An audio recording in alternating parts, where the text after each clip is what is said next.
ഈ വാഹന പ്രചരണ ജാഥയുടെ ഉദ്ഘാടന യോഗമാണ് ഇവിടെ നടക്കുന്നത്.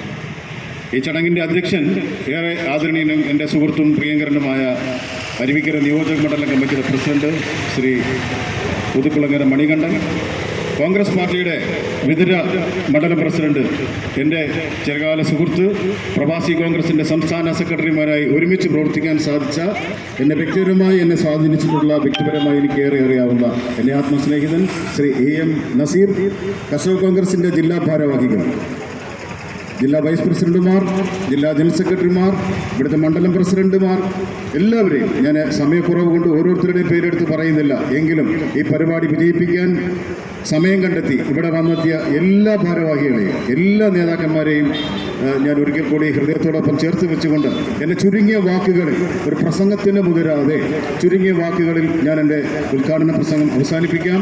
എനിക്കൊറ്റ കാര്യമേ നിങ്ങളടുത്ത് പറയാനായിട്ടുള്ളൂ. സമാനതകളില്ലാത്ത ആത്മാർത്ഥതയുടെയും സ്നേഹത്തിൻ്റെയും പ്രതീകമായ പ്രകാശം പരത്തുന്ന, നിങ്ങൾക്ക് ഏത് സമയത്തും സമീപസ്ഥനായിരിക്കുന്ന, മുൻകാലങ്ങളിൽ നമുക്കറിയാവുന്ന ഒരു നേതാവ് മാത്രമേ ഉണ്ടായിരുന്നുള്ളൂ. ഫോൺ വിളിച്ചാൽ എടുത്ത് ഉടൻ നമ്മളോട് സംസാരിക്കുന്ന, അല്ലെങ്കിൽ കുറച്ചു കഴിഞ്ഞ് നമ്മളെ തിരിച്ചു വിളിക്കുന്ന G. കാർത്തികേയൻ എന്ന ഈ നാടിൻ്റെ പൊന്നോമന പുത്രൻ, അദ്ദേഹത്തെ പോലെ തന്നെ നമുക്ക് വിശ്വസിക്കാവുന്ന, നമുക്ക് സ്നേഹിക്കാൻ കഴിയുന്ന ഒരു നേതാവാണ് അടൂർ പ്രകാശ്. അടൂർ പ്രകാശ് ജയിക്കേണ്ടത് എൻ്റെയും ഇവിടെ കൂടി നിൽക്കുന്നവരുടെയും മാത്രം ആവശ്യമല്ല, ഈ സമൂഹത്തിൻ്റെ ആവശ്യമാണ്. ആത്മാർത്ഥതയും സത്യസന്ധതയും ജനങ്ങളോടുള്ള കൂറും കടപ്പാടുമുള്ള ജനപ്രതിനിധികൾ ഉയർന്നു വളർന്നു വരേണ്ടത് കാലഘട്ടത്തിൻ്റെ അനിവാര്യതയാണ്. അടൂർ പ്രകാശിനെ പോലുള്ള സമാനതകളില്ലാത്ത സ്നേഹത്തിൻ്റെ ഉറവിടങ്ങൾ ജയിച്ചു വരേണ്ടത് ഈ നാടിൻ്റെ ആവശ്യമാണ്. പ്രിയപ്പെട്ടവരെ, കൂടുതലായൊരു പ്രസംഗത്തിനൊന്നും മുതിരുന്നില്ല. ഞാൻ ഇന്ന് FM റേഡിയോ കേട്ടു രാവിലെ. ആ FM റേഡിയോയിൽ ഇങ്ങനെ പറയുന്നു, ഇടതുണ്ടെങ്കിലേ ഇന്ത്യയുള്ളൂ എന്ന്. പ്രിയമുള്ള ഇടതുകാരെ, നിങ്ങളടുത്ത് ഞങ്ങൾക്ക് പറയാനുള്ള ഒറ്റ കാര്യമേ ഉള്ളൂ, ഇന്ത്യ ഉണ്ടെങ്കിലേ ഇടതുള്ളൂ. പരസ്യം കൊണ്ട് അലക്കുകയാണ്. 4-3-7 സീറ്റിൽ മത്സരിക്കുന്ന ഇടതുകാർ പറയുകയാണ്, ഇടതുണ്ടെങ്കിലേ ഇന്ത്യയുള്ളൂ എന്ന്. അവർക്ക് സമയം കിട്ടുമ്പോൾ മൊത്തം അവർ കോൺഗ്രസ് പാർട്ടിക്കാരെയും കോൺഗ്രസിന്റെ സമുന്നതരായ നേതാക്കന്മാരെയും അപമാനിച്ചു കൊണ്ടേയിരിക്കുന്നു. എന്നിന് പറയുന്നു, കഴിഞ്ഞ ദിവസം കേരളത്തിന്റെ മുഖ്യൻ പ്രിയങ്കരനായ രാഹുൽ ഗാന്ധിയെ വരെ അപമാനിക്കുന്ന തരത്തിലേക്ക് കാര്യങ്ങളെത്തി. എൻ്റെ പ്രിയമുള്ളവരെ, കേരള സംസ്ഥാനം ഇന്ന് ചരിത്രത്തിൻ്റെ സമാനതകളില്ലാത്ത ഗതികേടിലേക്ക്, കടത്തിലേക്ക്, കഷ്ടകാലത്തിലേക്ക് കൂപ്പുകുത്തിക്കൊണ്ടിരിക്കുന്ന ഈ അവസ്ഥയിൽ വീണ്ടും ഒരു പരീക്ഷണത്തിന് നിങ്ങൾ തയ്യാറാവരുത്.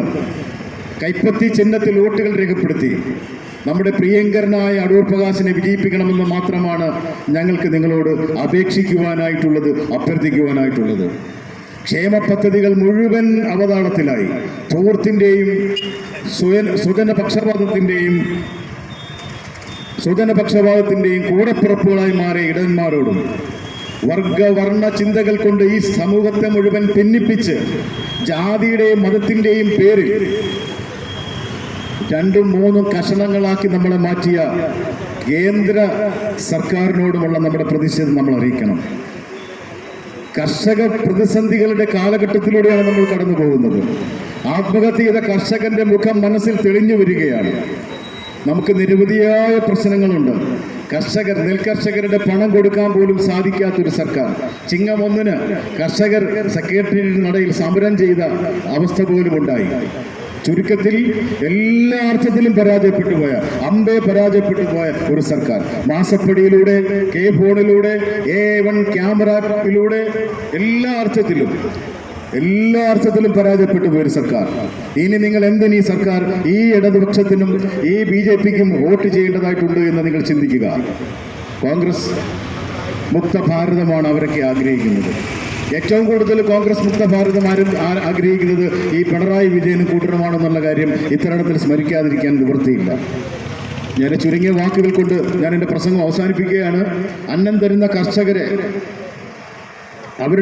അവരുടെ ചിന്തകൾ, അന്നം തരുന്ന കർഷകന്റെ വേദനകൾ നമ്മുടെ ഹൃദയത്തിൽ ഏറ്റിക്കൊണ്ട് കർഷക കോൺഗ്രസ് ഇന്ന് നടത്തുന്ന ഈ വാഹന പ്രചരണ ജാഥ അടൂർ പ്രകാശിന്റെ വിജയം സുനിശ്ചിതമാക്കണമെന്ന് അഭ്യർത്ഥിച്ചു കൊണ്ടിട്ടാണ്, അപേക്ഷിച്ചു കൊണ്ടിട്ടാണ്. ഈ പരിപാടിയിൽ പങ്കെടുക്കാൻ എത്തിച്ചേർന്ന കർഷക കോൺഗ്രസിന്റെ മുഴുവൻ സഹപ്രവർത്തകരെയും കോൺഗ്രസ് പാർട്ടിയുടെ എല്ലാവരെയും ഹൃദയത്തോടൊപ്പം ചേർത്ത് വയ്ക്കുന്നു. നിങ്ങൾക്ക് കർഷക കോൺഗ്രസ് ജില്ലാ കമ്മിറ്റിയുടെ പേരിൽ അഭിവാദ്യങ്ങൾ അർപ്പിക്കുന്നു. ഞാൻ ആരുടെയും പേരെടുത്ത് പറയാതെ പോയത് അത്രയും സമയം ലാഭിക്കട്ടെ എന്ന് കരുതിയാണ്. എങ്കിലും എനിക്ക് എല്ലാവരെയും അറിയാം, എല്ലാ മുഖങ്ങളിലേക്കും ഞാൻ നോക്കുന്നു. എല്ലാവരെയും കർഷക കോൺഗ്രസ് ജില്ലാ കമ്മിറ്റിക്ക് വേണ്ടി അഭിവാദ്യം ചെയ്യുന്നു. ഒരു വാക്കുകൂടി പറഞ്ഞുകൊണ്ട് ഞാൻ എൻ്റെ വാക്കുകൾ അവസാനിപ്പിക്കുന്നു. അഴിമതിയുടെ സരസയിൽ കിടക്കുന്ന ഈ പിണറായി സർക്കാരിനുള്ള ഒരു മറുപടി ആയിരിക്കണം ഈ വരുന്ന തെരഞ്ഞെടുപ്പിൽ നമ്മൾ കാണിക്കാനായിട്ടുള്ളത്.